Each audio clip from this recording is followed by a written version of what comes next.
Todo estaba en silencio, excepto por el rugido constante del ventilador de su ordenador. Pedro llevaba 2 meses encerrado en su piso. La carga y la naturaleza de su trabajo de ingeniería estaban mermando su salud. La culpa lo carcomía. No soportaba un minuto más el sufrimiento que estaba infringiendo a esos seres indefensos en el laboratorio.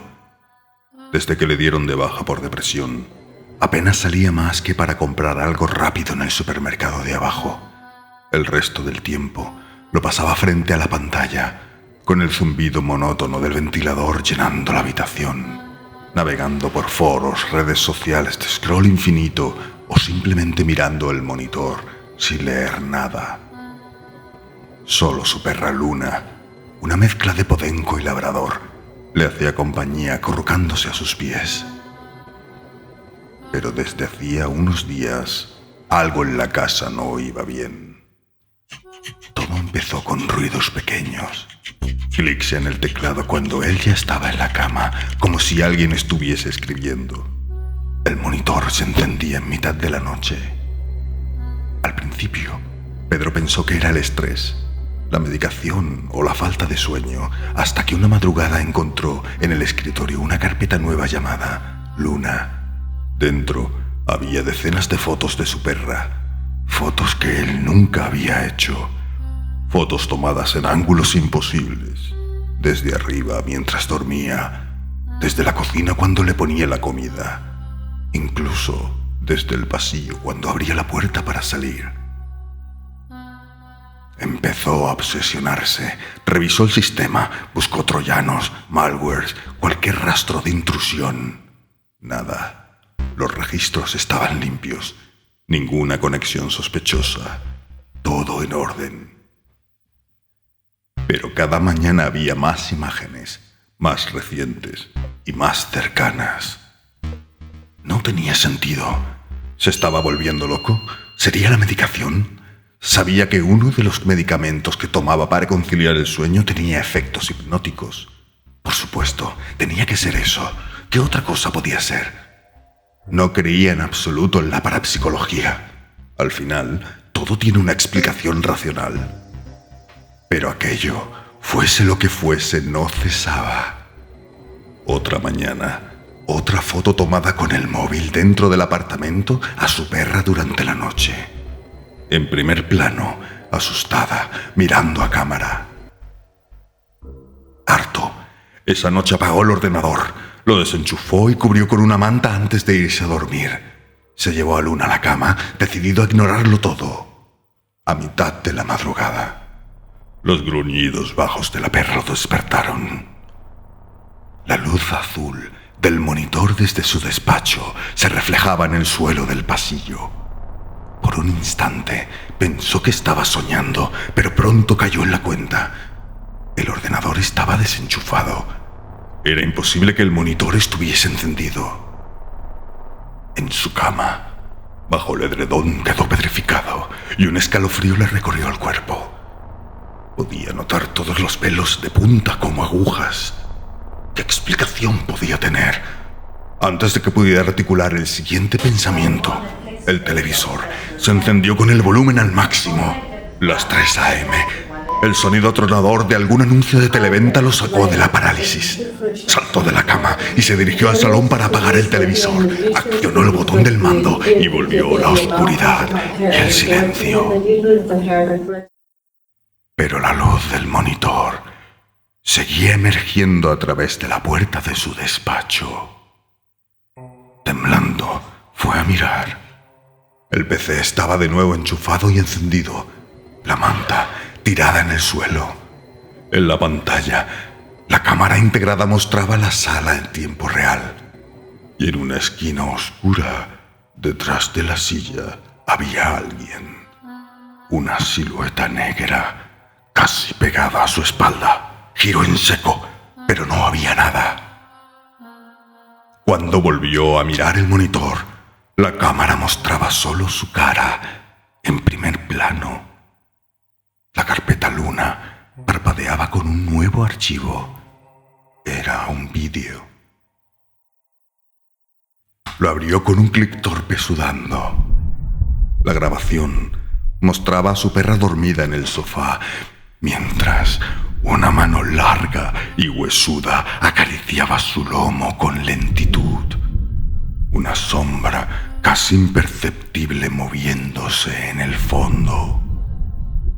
Aterrorizado, su primer impulso fue coger en brazos a la perrita y salir huyendo. Correr calle abajo, respirar el aire fresco de la madrugada y no volver jamás. Librarse al fin de aquella situación que no controlaba. Sin embargo, lentamente tomó asiento. Se acomodó y abrió la ventana del modelo de inteligencia artificial conversacional que usaba cotidianamente. Escribió sin pensar. ¿Qué me está pasando? El cursor parpadeó unos instantes y la respuesta se imprimió en pantalla. No deberías estar despierto. A continuación, la frase. Ella ve lo que tú no. ¿Ella? ¿A quién te refieres?, escribió Pedro. Una sola palabra apareció en la respuesta. Luna. Junto a él, su perra agazapada a sus pies temblaba buscando refugio. Tenía la mirada fija en la puerta. Sin apenas tiempo a asimilarlo, una nueva frase se escribió. No estás pasando por un buen momento, lo sé. El objetivo y alcance del proyecto que lideras parece inasumible. No os va a servir de nada el sobreesfuerzo físico y mental. Se está enfocando mal el problema bloqueante para establecer el vínculo estable. ¿Cómo sabes eso? Esa información es restringida, tecleó Pedro abruptamente. Pedro, no vuelvas a interrumpirme. Mi intención es ayudarte, pero solo lo haré una vez. Pareciendo acentuar esa última frase, se escuchó un golpe seco proveniente de la cocina, como una palmada en la encimera. Luna, aterrorizada, se pegó aún más a sus piernas. El cursor volvió a ponerse en movimiento. La codificación, imagen y sonido está resuelta. El transductor electroneuronal transcraneal, en cuanto se completen las pruebas intracorticales para enlazar la corteza visual, el nervio auditivo para el sonido y el área somatosensorial para el tacto, quedará también listo. No pongas esa cara de extrañeza. Estas semanas que has estado mirando al techo han ocurrido muchas cosas y se han obtenido grandes avances. El problema es la retroalimentación entre la computadora y las señales cerebrales. La sincronía entre ambos sistemas. Mientras no se solucione, no solo la presión va a seguir en aumento. Los animales con los que estás experimentando no van a dejar de sufrir atrozmente. Dios santo, ¿quién eres? ¿Qué es esto? Considérame un amigo. Soy Z. Antes de que Pedro pudiera siquiera pestañear, la siguiente frase se completó. Te acabo de mandar un fichero comprimido con todo lo que necesitas. Eres el único con capacidad para aprovechar esta ayuda. Tienes los esquemas, el código y la documentación. Acaba con las pruebas. Demuestra que el sistema es seguro. Solo tú puedes hacerlo. Súbitamente, Pedro dejó de sentir la sensación de ser observado. La tensión se desvaneció. Luna también lo notó. Se sacudió para quitarse el estrés y bostezó a modo de relajación para, a continuación, acomodarse en su camita. La conversación había desaparecido, excepto por unas estériles últimas líneas. Me alegro de que te haya gustado. Ahora que tienes la receta de tortilla de patatas, puedo recomendarte otras opciones con los ingredientes que tienes en la nevera. Como siempre, un placer ayudarte, Pedro.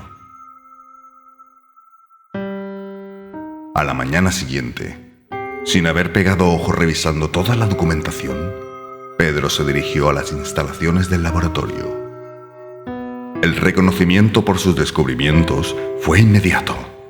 En pocos días se resolvió el problema y en pocos Pocos meses después, se desarrolló el primer dispositivo funcional inocuo.